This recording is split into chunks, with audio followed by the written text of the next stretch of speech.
Então a casa é sua, fique à vontade, bem? E estaremos aqui te ouvindo.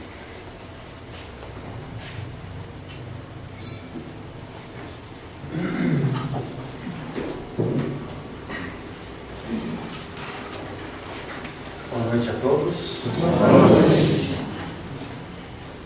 Rogamos as bênçãos de Deus, a paz de Jesus e a ajuda indispensável dos amigos e irmãos do plano espiritual. E nesse momento eu sempre falo por mim, sem a ajuda dos quais muito pouco conseguiríamos. Mas nós sabemos que por acréscimo da bondade e da misericórdia de Deus, eles nos envolvem, nos amparam, nos assistem, nos inspiram e vão suprindo as nossas dificuldades para que nós possamos juntos falar a respeito da grande mensagem que nos foi trazida pelo Mestre Jesus e que um dia, com certeza, estará presente em todos os corações. Quando isso acontecer, o mundo será diferente. E acontecerá. Só que para que venha a acontecer, depende sempre de nós. Nós todos que somos os trabalhadores, os obreiros do Senhor.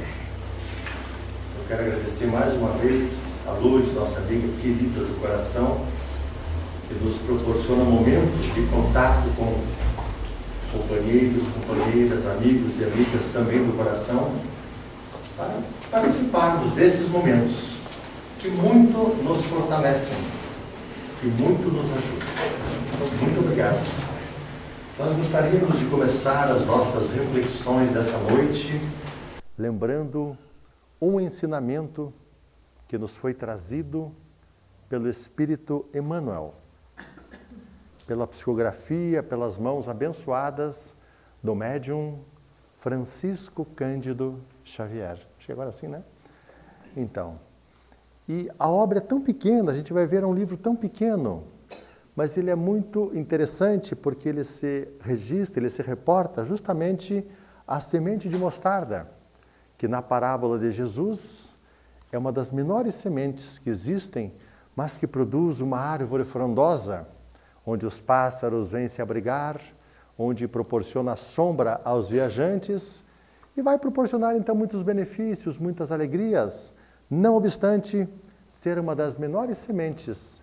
E Jesus teria a oportunidade de referir-se à semente de mostarda, dizendo que se a nossa fé fosse do tamanho de um grão de mostarda, nós poderíamos dizer: montanha, sai desse lugar e vai para lá.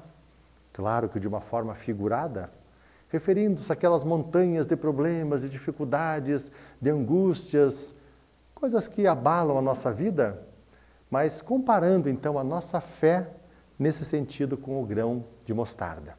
Mas nessa obra ele vai nos trazer, o Espírito Emmanuel, uma lição muito interessante chamada Um Dia. Então nós vamos procurar reproduzi-la da forma mais fiel possível. Então diz o Espírito Emmanuel: um dia verás por ti mesmo, te encontrarás em um plano diferente. Perceberá então que uma grande modificação vai ocorrer nas tuas próprias percepções e a tua forma de encarar e de ver a vida. E você vai pensar que num primeiro instante, tu haverás acordado de um sono profundo, um sono onde repousaste por algum tempo e despertaste de um sono profundo. E em decorrência disso, então, tudo se apresentará de uma forma diferente para ti. Amigos achegar-se-ão perto de ti e terás uma grande alegria ao poder rever companheiros de outros tempos e perguntarás a eles: amigos, onde estavam ou onde estivestes todo esse tempo? Por que te ausentastes? Por que te apartastes de mim? aonde vocês estavam? E os amigos, então, sorrindo, irão abraçá-lo, apertar as suas mãos e dizer: amigo, que bom te reencontrar novamente. Fitarás as árvores, carinhosamente podadas, que parecerão corações, a albergar as pessoas, aqueles que as procuram, e verá também tantas outras ervas, com frondes entrelaçadas, como se fossem mãos que se unem num sentimento maior. Respirarás profundamente, reconhecendo a excelência e as qualidades nutrientes desse novo local em que tu te encontras. Mas nesse momento, perceberás também que um homem, descendo de um torreão luminoso, caminha em tua direção. E aqueles olhos, aquela presença fraterna, caminhando junto a ti, como se já te conhecesse de algum tempo, de algum lugar. Tu tentarás desviar os teus olhos daquele homem, mas parecerá que estás magnetizado pelo amor que aquele homem irradia. E pensarás então: eu já conheço esse amigo de algum lugar, de alguma época. E então perguntarás a um companheiro que está ao teu lado: quem é esse homem que vem caminhando em nossa direção? E o companheiro responderá simplesmente: é o mensageiro da vida. E não haverá tempo para fazer outras perguntas, outras inquirições, porque agora o homem praticamente está diante de ti. E nesse momento, ele irá te fitar com um olhar sereno, de grande fraternidade e de grande amor. Irá te cumprimentar fraternalmente, e ao tomar de tuas mãos, de tua destra, parece que ele já conhece toda a tua existência, que todas as minudências da tua vida estão ali registradas diante daquele homem. E aquele homem, com seus olhos azuis, serenos e fraternos, não perguntará o teu nome.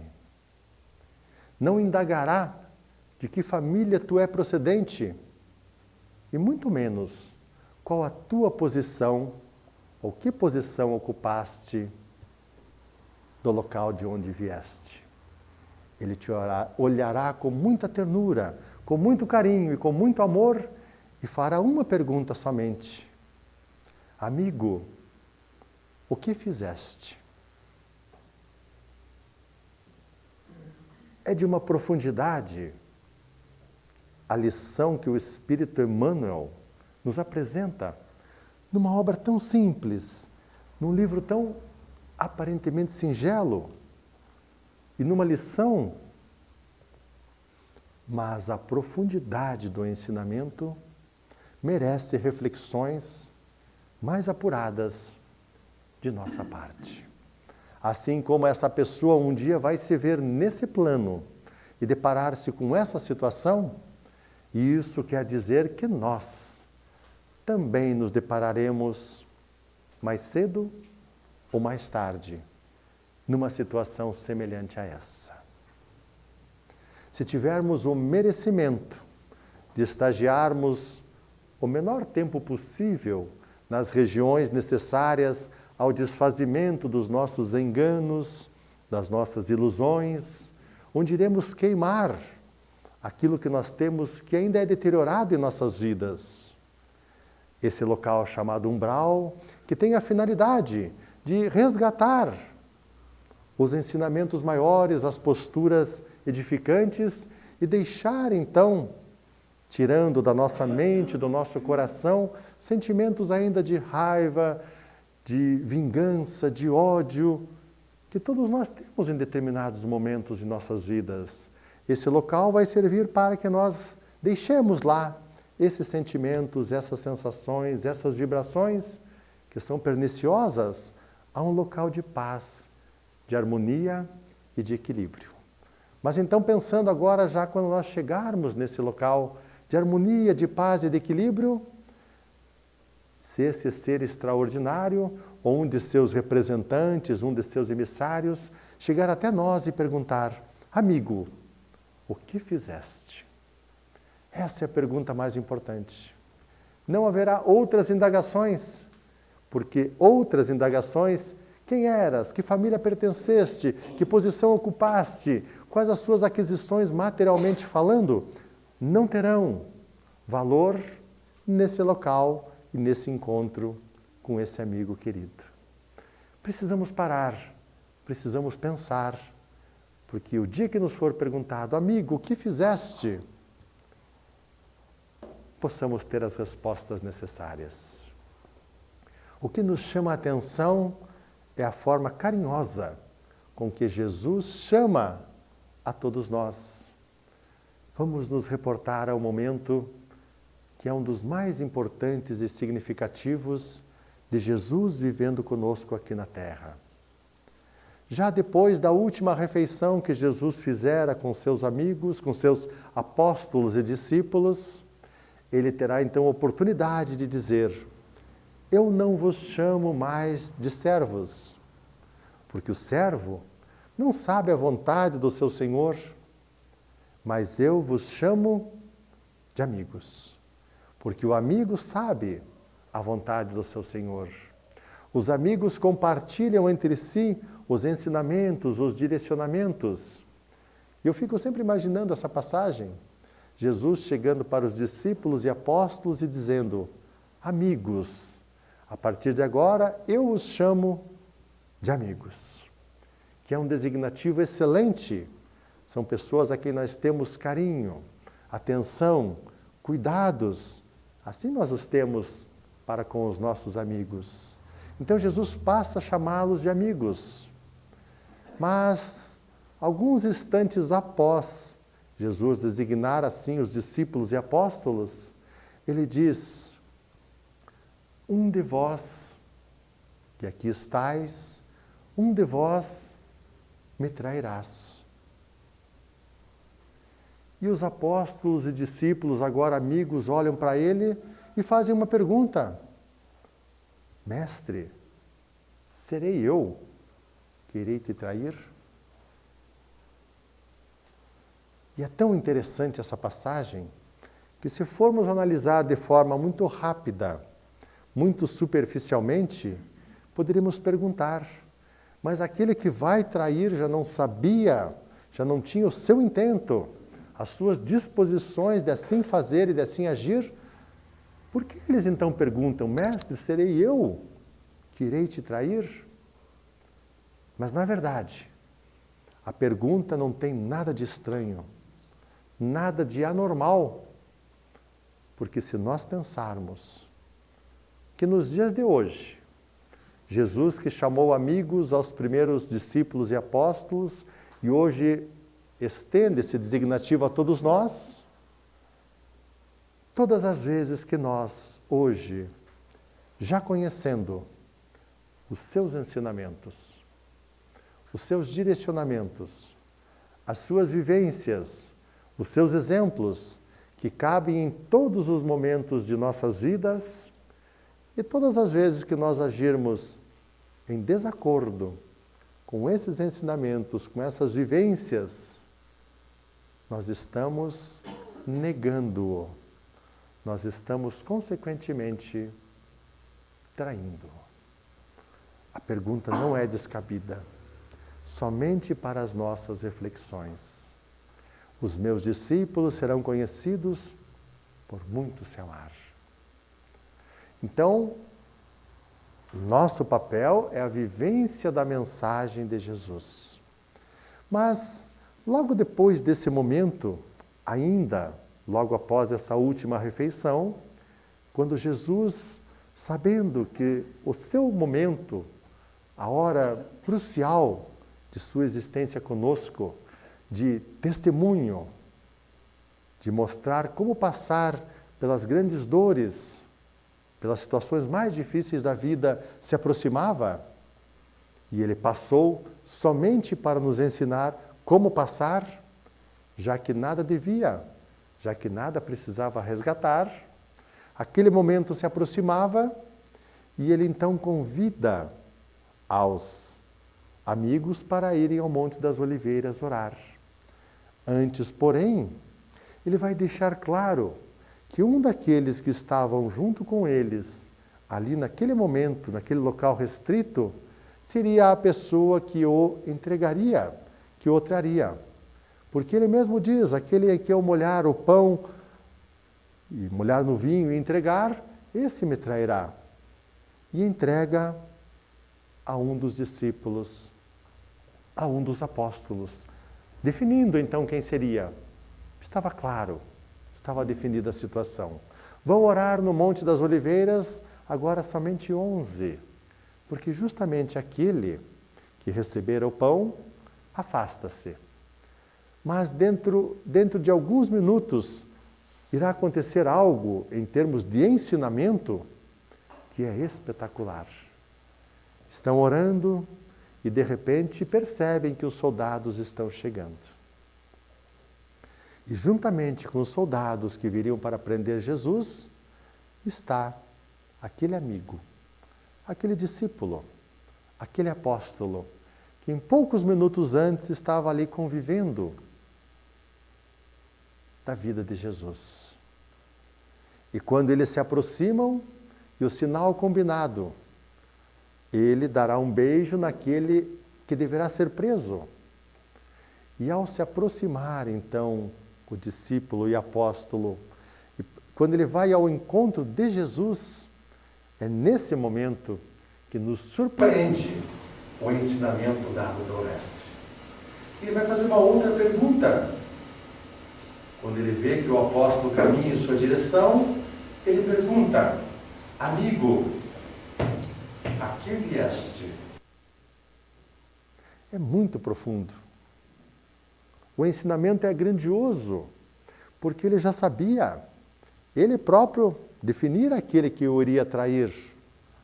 Mas quando ele vem ao seu encontro para beijar a sua face, o seu rosto, como sinal para prendê-lo, e ele pergunta então: amigo, a que vieste? São esses ensinamentos que nós precisamos parar e aprofundar as nossas reflexões. Naquele momento ele estava dizendo então ao companheiro: mas meu irmão, meu amigo, e tudo que nós vivemos até hoje, nesses 3 anos, de ensinamentos que foram os maiores recebidos até hoje, tu que estavas comigo nos momentos em que nós ministramos os ensinamentos mais sublimes. Amigo, a que vieste agora, nesse momento? Esqueceste tudo isso? E as pessoas que foi possível curar, demonstrando com isso que a fé, aliada ao merecimento, é possível muitas vezes alcançar esses benefícios. Ele presenciou. Cegos voltaram a enxergar, paralíticos voltaram a andar. As pessoas portadoras da hanseníase ficaram limpos. Aqueles que eram obsidiados tornaram-se pessoas normais, sem as influências espirituais. E ele presenciara tudo aquilo. Mas, acima de tudo, presenciara as verdades maiores trazidas por Jesus. Porque todas as vezes que ele dizia: em verdade, eu te digo, ele estava trazendo uma verdade de Deus, uma verdade superior para todos nós. Aprendeste o que foi dito antigamente: eu, porém, vos digo, em verdade eu te digo, aquele que não receber o reino de Deus como uma criança, nele não será permitida a entrada.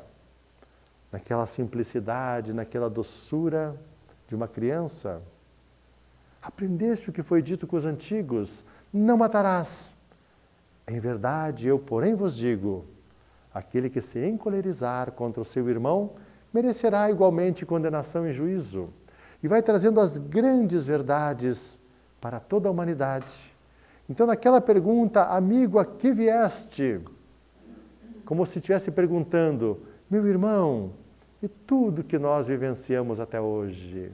e tudo que aprendeste até hoje, em tudo que convivemos até hoje, em tudo que testemunhastes até hoje, qual o valor disso para ti, meu amigo? Fazendo essa pergunta ao discípulo, que ele sabia das suas fraquezas. A que vieste?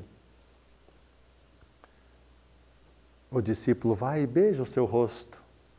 E esse era o sinal combinado, é levado preso. O que isso tem a ver conosco? Essas duas perguntas. Amigo, o que fizeste? Quando retornarmos ao plano espiritual, e com certeza nos será feita essa pergunta. Amigo, a que vieste? Essa é uma pergunta do presente. Essa é uma pergunta para agora. Porque em todas as vezes em que nós nos defrontarmos com qualquer situação da vida, essa pergunta implicitamente já está formulada para cada um de nós. Amigo, a que vieste? Nós conversávamos com uma pessoa recentemente, a pessoa falou assim, aquela pessoa me destratou, me humilhou, mas agora eu vou lá e vou tirar as satisfações devidas. Estou aparelhado, estou preparado. Amigo, a que vieste? Na casa de outra pessoa, a que vieste? Porque a que vieste pode ter talvez um fecho dos mais terríveis e dos mais difíceis, que são comprometedores dessa existência, consequentemente influindo nas existências posteriores. Cada vez que formos falar com alguma pessoa, resolver alguma situação, essa frase automaticamente vem à nossa mente. Amigo, a que vieste? Como a dizer para cada um de nós, vieste com qual objetivo? Com qual finalidade? E dentro do objetivo e da finalidade, que peso, que importância tem os ensinamentos maiores de Jesus para todos nós? Essa é a reflexão importante. Porque se nós pararmos e indagarmos dessa forma, aqui estamos indo a tal lugar, aqui estamos indo a tal pessoa, aqui estamos indo a tal situação, fazendo nós a pergunta que foi feita pelo Mestre, nós já saberemos ou teremos condições de responder. A que estou indo em tal lugar? Ou falar com tal pessoa, resolver tal situação. A que estou indo? Quais os meus objetivos? Quais os meus propósitos? Quais as finalidades? Em especial, quais as consequências dessa postura que eu vou tomar dentro de pouco? Se nós fizéssemos essas indagações a nós mesmos, na intimidade do nosso ser, da nossa consciência, quantas dores seriam evitadas, quantos dissabores não estariam pulando no mundo? Quantas situações desastrosas poderiam não entrar em halls ou em estatísticas tão lamentáveis? Aqui estamos indo, aqui estamos fazendo, aqui estamos nos reportando. Qual a finalidade, objetivo e consequências? E é exatamente nesse momento que a doutrina espírita chega em nossas vidas, não como uma doutrina salvacionista, porque ela não é nesse sentido. Ela não vai salvar-nos desde que nós não façamos os nossos esforços para buscarmos aquilo de que efetivamente necessitamos. Mas somente ela não vai nos proporcionar benefícios imerecidos. Não é salvacionista nesse sentido.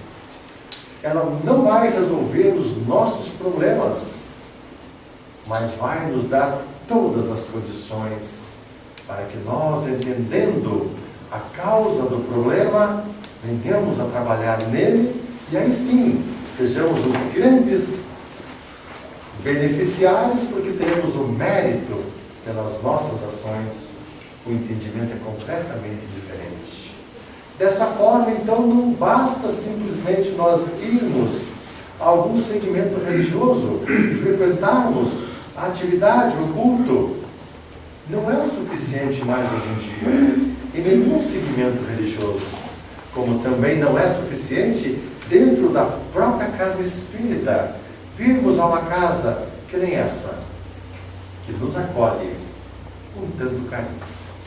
Um local tão harmonizado, onde podemos refletir a respeito das nossas vidas. Esse é um grande fator benéfico em nossas vidas que a casa e que a doutrina espírita vai nos proporcionar. Nos despertar para as nossas realidades espirituais. Nesse ambiente harmônico, o nosso pensamento poderá, com mais profundidade, analisar as situações da vida. Aqui nós vamos encontrar o fortalecimento para superarmos as nossas dificuldades, para vencer os desafios de nossa vida. Mas a doutrina espírita não irá resolver para nós os nossos problemas. Mas são as palavras de Jesus: vinde a mim todos vós, que estáis cansados, angustiados e aflitos, que eu vos aliviarei.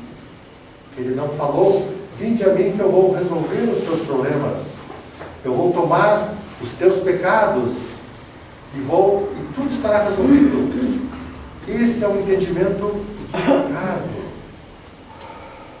Nós iremos resolver os nossos problemas, sabendo a causa dos problemas, tendo as forças necessárias para trabalhar nos problemas, vencer, e aí o mérito será todo nosso, por superarmos as dificuldades. E nesse ponto a doutrina espírita é extraordinária em nossas vidas. Não nos prometerá benefícios de que não sejamos merecedores. Mas tem tantas pessoas que vêm e conseguem benefícios para as suas dores, para os seus problemas, sim, porque há fé, mas em especial porque há mérito para isso. Porque não foram todos que procuraram Jesus que foram curados. Não que ele não pudesse, ele podia tudo, mas a pessoa não estava em condições de receber aquele benefício. E a doutrina, assim como os ensinamentos de Jesus, são meritórios. Esse é o critério. Qual o mérito para se obter o benefício? E aí está o grande chave de toda a humanidade. Buscar soluções para os nossos problemas. O que deu causa aos nossos problemas? Vamos resolver, apoiar, orientar, fortalecer, para que possamos resolver o problema. Aí sim, isso é magnífico. É isso que a doutrina espírita nos proporciona. Precisamos ter esse entendimento. E aí começamos a trabalhar em nosso próprio benefício, em benefício das demais pessoas, em benefício do mundo em que nós estamos inseridos, em que nós estamos vivendo. Nesse contato é uma grande oportunidade e bênção para todos nós. Mas dentro dessas condições que nós nos encontramos todos hoje em dia, podemos dizer que todos nós somos obreiros do Senhor? Sim ou não? A pergunta é difícil, mas é uma pergunta reflexiva. Podemos dizer hoje que todos nós somos obreiros do Senhor? Sim ou não?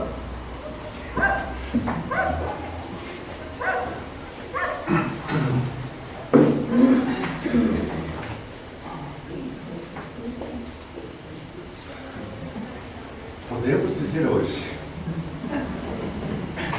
que todos nós somos obreiros do Senhor? Sim ou não? Sim.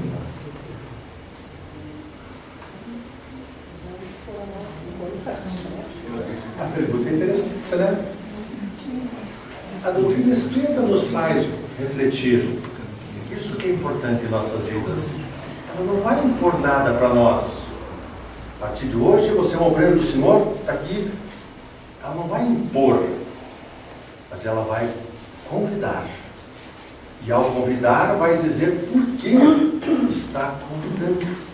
E a gente sabendo o que devemos fazer, por que devemos fazer, as coisas mudam de figura.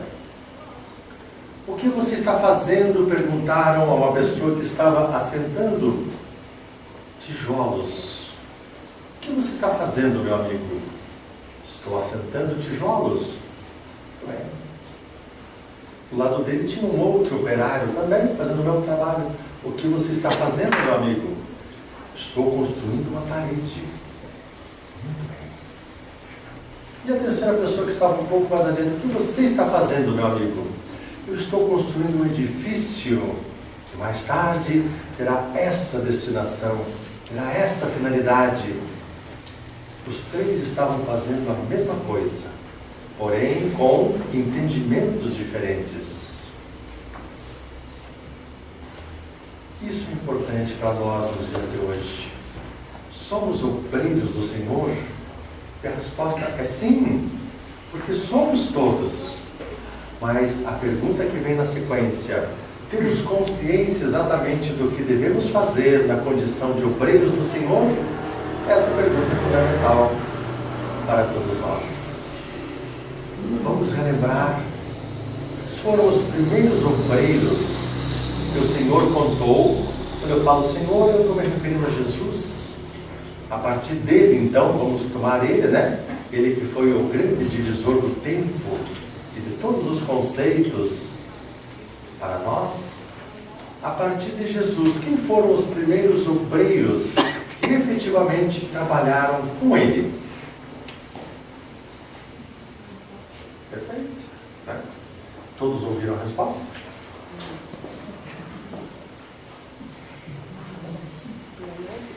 Os apóstolos, os discípulos, que inicialmente foram 12, companheiros que já no plano espiritual reencarnam aqui na Terra com esse compromisso de estar assessorando, estar junto com o Mestre para poder dele mesmo, dele próprio, receber aqueles ensinamentos preciosos que eram ministrados na multidão, publicamente, mas em especial aqueles ensinamentos na intimidade do lar, nas conversas fraternas com o Mestre, recebendo dele diretamente as orientações, os direcionamentos, para então começarem a propagação, no primeiro momento, da mensagem de Jesus. 12 companheiros foram selecionados. Quando Jesus faz a sua primeira pregação na cidade de Cafarnaum, às margens do lago de Genesaré, a sua primeira pregação, ele ainda não contava com nenhum desses companheiros. Ele faz a primeira apresentação do reino de Deus à humanidade. No dia seguinte, ele começa a convidar os companheiros para formar o colégio apostólico.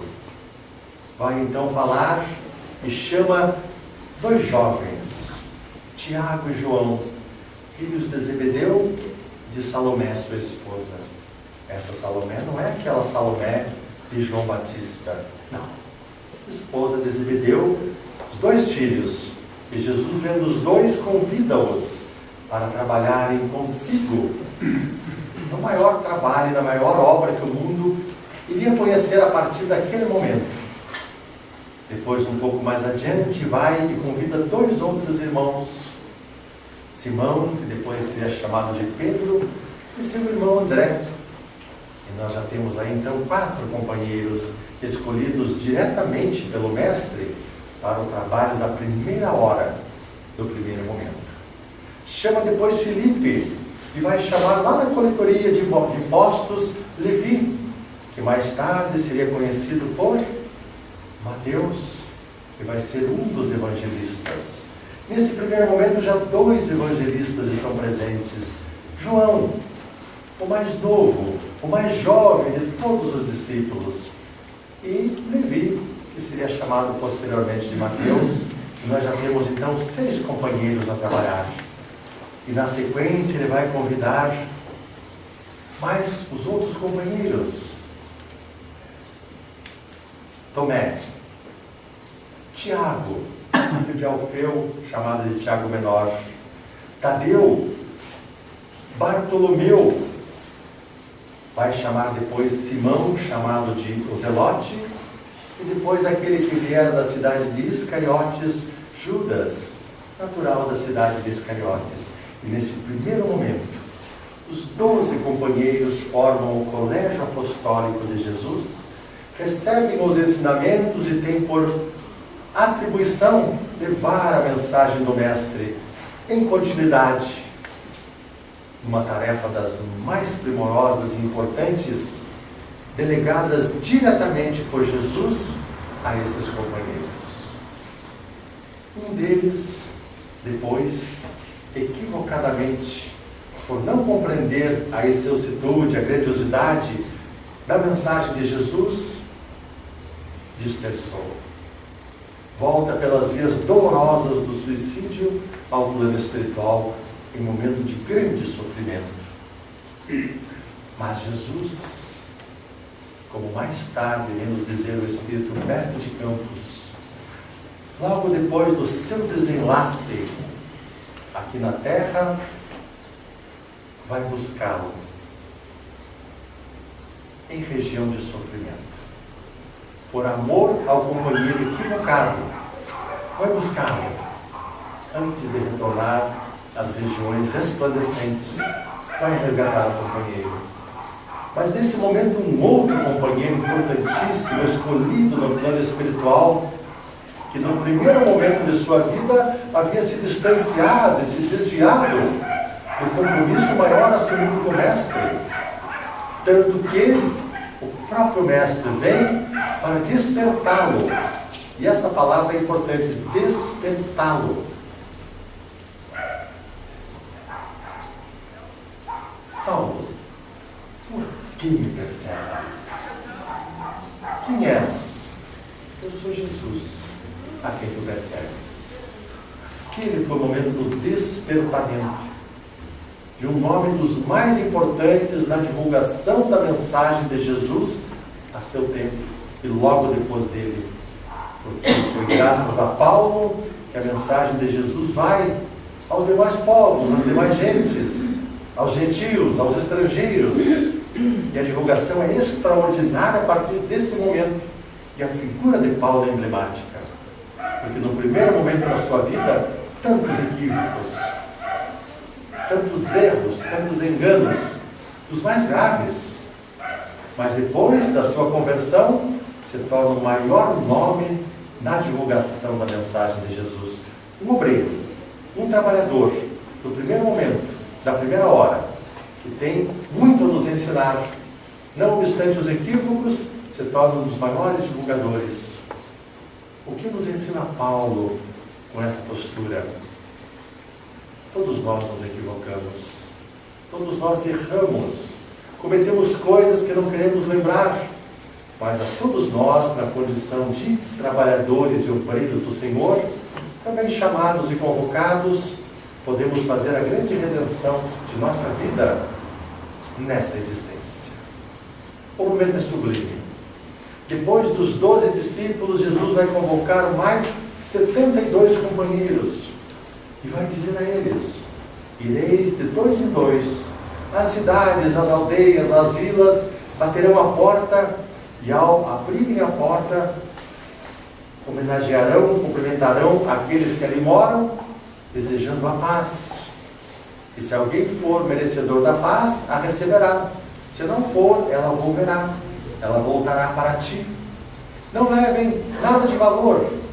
O mais importante que estarão levando é o conteúdo interno, interior, que é a mensagem às demais pessoas. E Jesus então outorga a eles poderes de curar aqueles que fosse possível, pelo merecimento, obter a cura.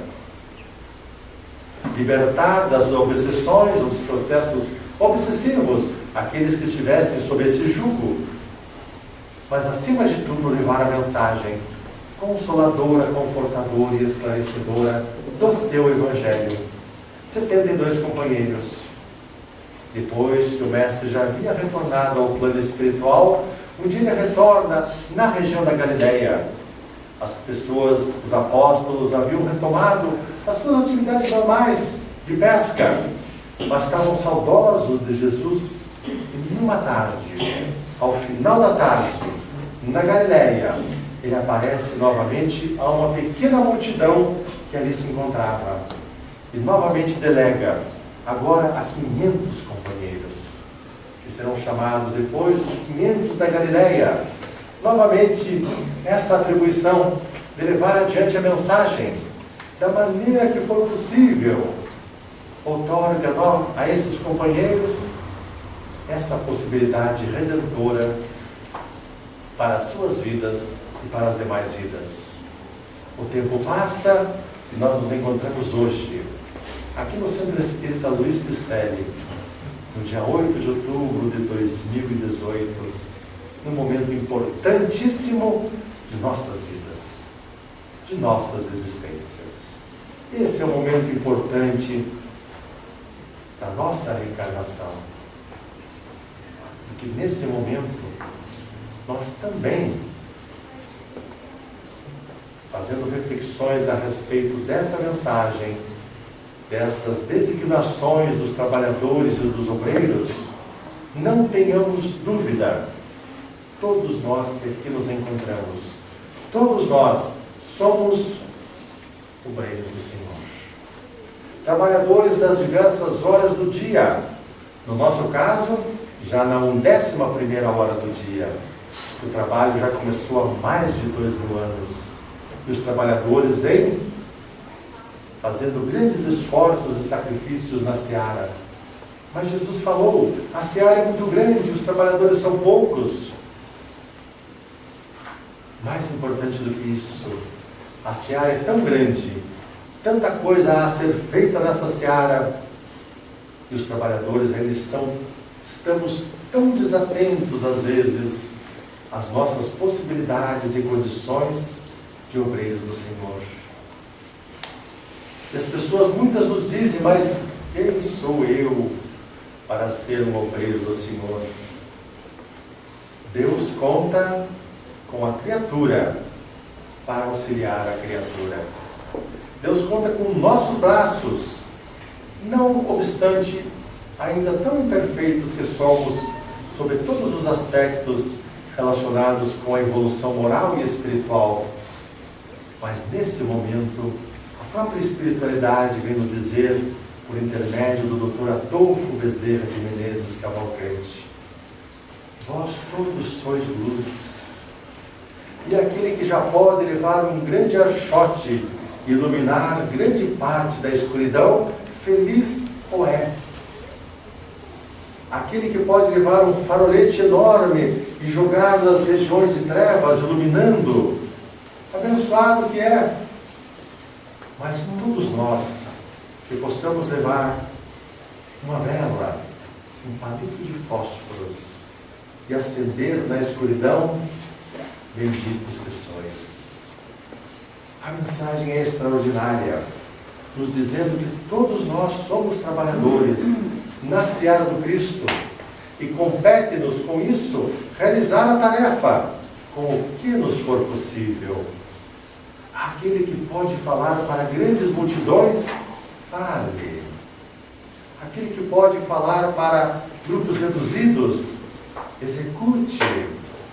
Aquele que pode chegar na intimidade de um lar ou no contato com uma pessoa e leva a mensagem dessa forma, bendito que é.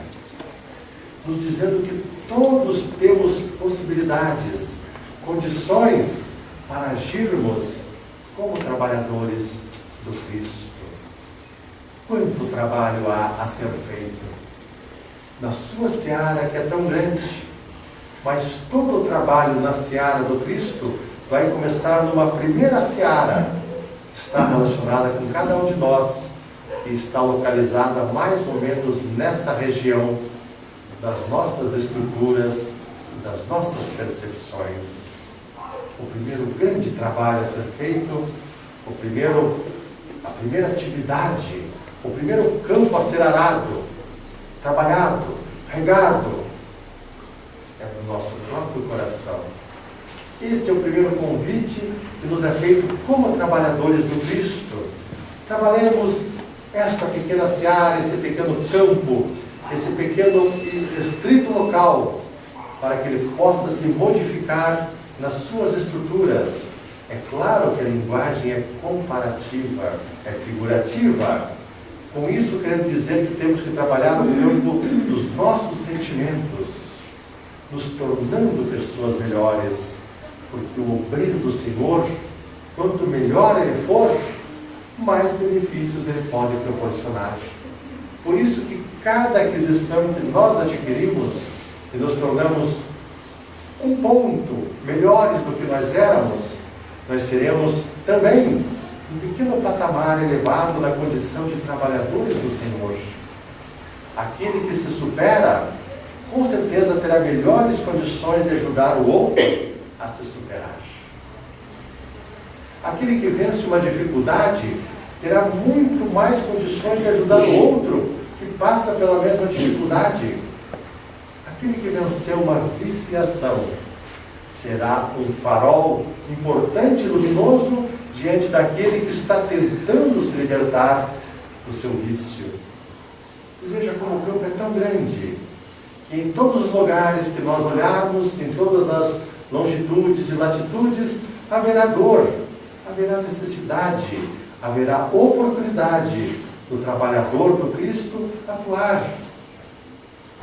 Como nós somos pessoas que temos tantos benefícios, tantas benesses aqui na Terra, como temos possibilidades grandiosas de sermos efetivamente trabalhadores, trabalhando essa pequena seara. Cada melhora é um passo, é um avanço, é um degrau, é um patamar vencido. E em sendo vencido, a mesma proporção que nos elevamos num degrau também aparecerão companheiros que poderão se beneficiar, que estão naquele outro degrau. Se nos elevarmos a um patamar um pouco mais alto, encontraremos consequentemente tantos outros companheiros nesse patamar que poderemos ajudar, poderemos agir e colaborar.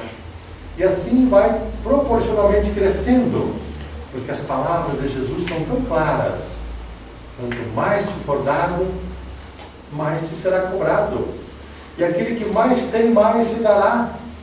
No sentido de que, se é um bom trabalhador, se é um bom obreiro, estará tendo melhores e maiores condições de trabalhar, consequentemente mais oportunidades.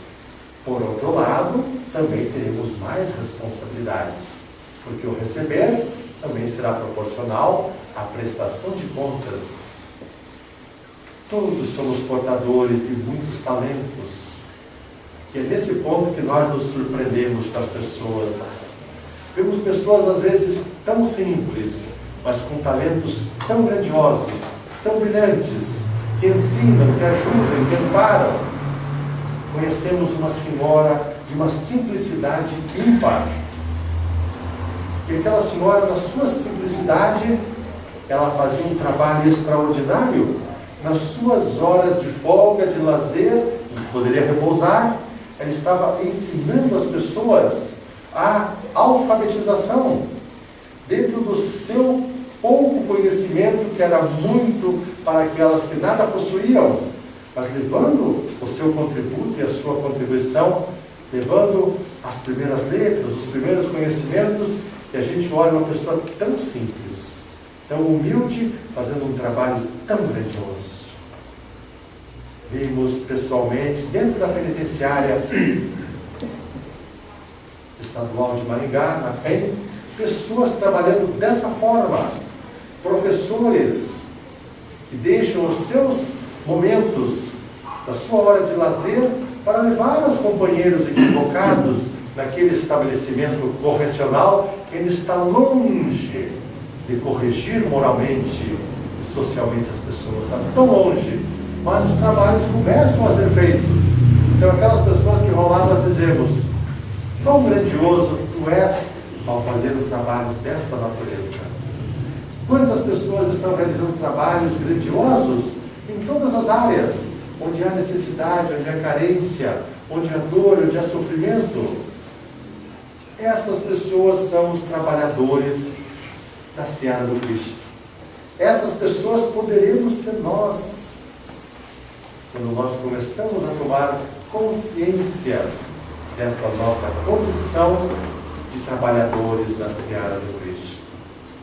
Tanto trabalho há a ser feito, tanto podemos colaborar, e não é preciso divulgar, porque existe uma quantidade muito grande de trabalhos que são feitos na intimidade das pessoas, que não são divulgados no jornal, que não vão para as manchetes, mas que têm um valor inestimável para quem faz e para quem recebe. Cada situação que nós passamos no dia, na nossa casa, é coisa tão simples. O que eu posso fazer para que o meu ambiente doméstico seja melhor? Parece tão simples.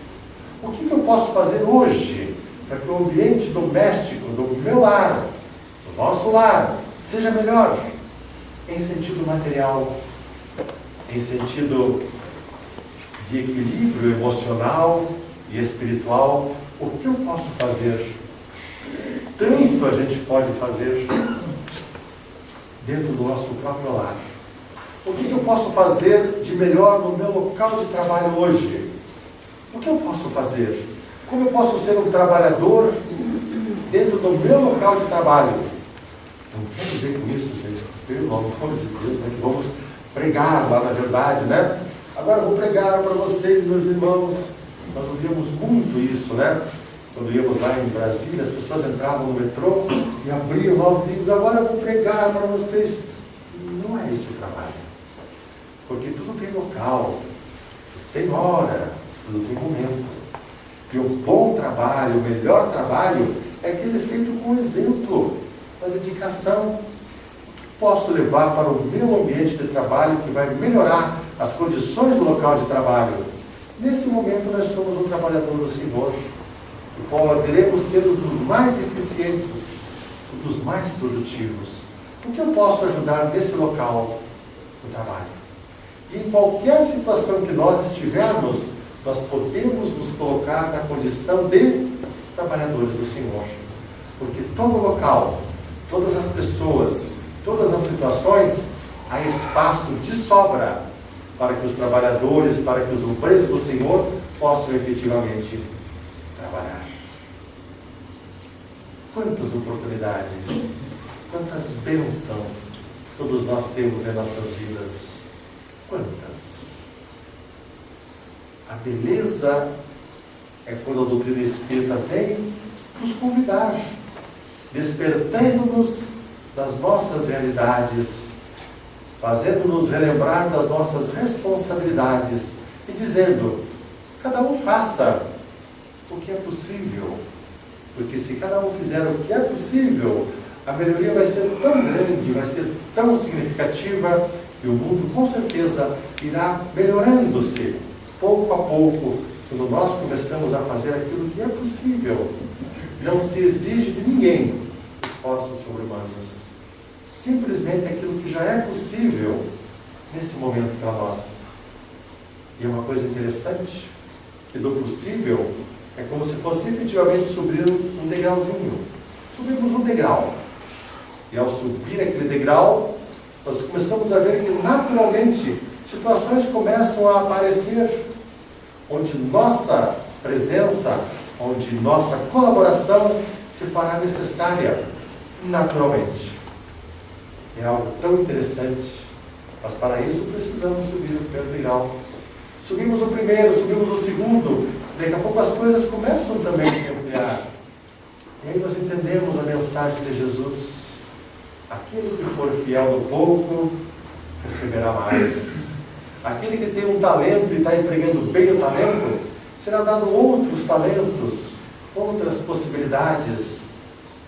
Todos nós temos talentos que recebemos ao reencarnar. Compete-nos multiplicar esses talentos. E nós só multiplicaremos utilizando as nossas potencialidades em favor de alguém. Tanta gente carente, tanta gente necessitada, tanta dor, tanto sofrimento, tanta angústia. Quantas tantos infortúnios ocultos, às vezes do nosso lado, que as pessoas não falam, mas quando nós começamos a nos colocar nesse degrauzinho a mais, uma coisa nós começamos a sentir, e vibracionalmente todos nós vamos nos elevando. Então, ao encontrar com uma pessoa, a gente começa a sentir vibracionalmente a situação daquela pessoa. E não precisa, às vezes, falar para sentir que ali existe uma necessidade. E é nesse momento que põe a mão no ombro e diz: está tudo bem? Vamos conversar? Alguma coisa te angustia? Ou que vai fazer com que a pessoa tenha confiança no trabalhador do Cristo?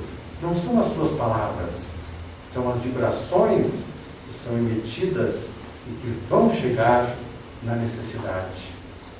Isso se conquista, isso não se camufla, isso não se usurpa, isso se conquista. São as grandes aquisições moral e espiritual do ser.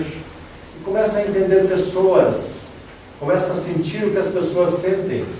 E quando isso acontece, naturalmente, o próximo passo é estar junto e ajudar a pessoa.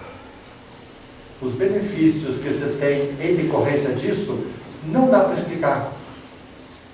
Só quem passa que vai sentir, porque não tem preço, não tem paga, mas tem a sensação do bem-estar, da tarefa cumprida.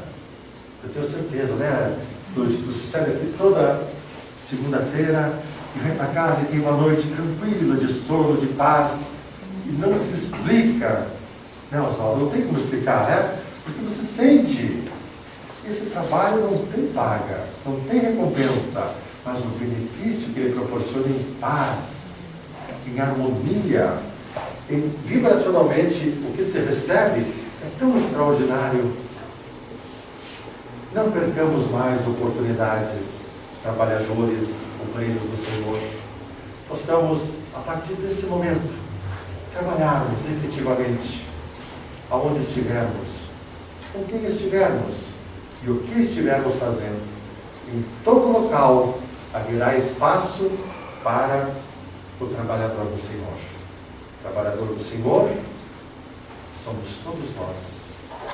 E um dia, quando retornarmos ao plano espiritual e aquele ser vier caminhando em nossa direção, que não irá perguntar o nosso nome, não irá perguntar a nossa família, não irá perguntar a nossa posição social, os títulos, os bens ou os haveres que nós tínhamos aqui na terra, mas vai perguntar simplesmente: amigo, o que fizeste?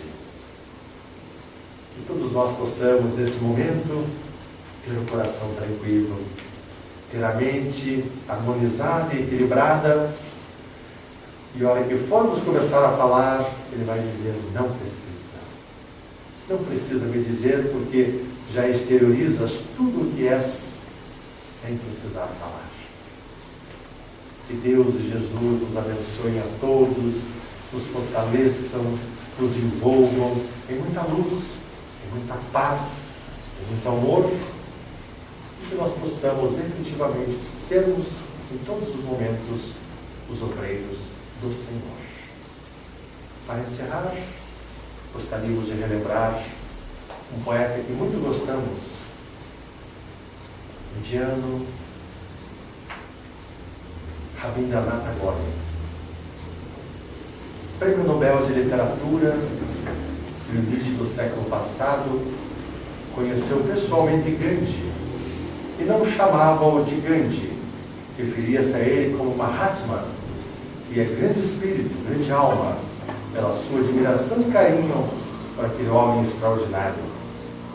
E ele então, dentro da sua poesia, dentro dos seus versos, vem trazer agora, depois que retorna ao plano espiritual, o poema intitulado Realidade Distante, que vai nos dizer como é o plano espiritual numa região diferente dessa em que nós vivemos. Ele chama de realidade distante, mas um dia nós estaremos vivendo e habitando nesse local, nessa realidade que já não será tão distante assim. Então ele diz, no seu poema Realidade Distante, no livro Estesia, página psicografada por Divaldo Pereira Franco: sonhei e sonhava. Tudo então era risonho e doce encantamento, onde a dor e o sofrimento, a tristeza e a maldade se diluíam, quais bolas de sabão ao sabor do vento, em primavera cantarolante. Os rios encaixoeirados banhavam-se em raios de permanente luz, e os homens, em bandos gárrulos, exaltavam o amor. Havia, em toda a parte, a fraternidade sem suspeita e o serviço sem remuneração. A poesia do bem recitava os versos do enternecimento, com que as criaturas melhor se entendiam e completavam. Nem sombra ou mácula encontrei em parte alguma, e dei-me conta que as claridades que nasciam em todo lugar fulguravam em toda parte, sem extinguir-se em noite de triunfo mentiroso. Lembrei-me do ódio e das guerras, das pestes e dos suplícios, mas ninguém soube me responder quando interroguei os felizes habitantes desse paraíso.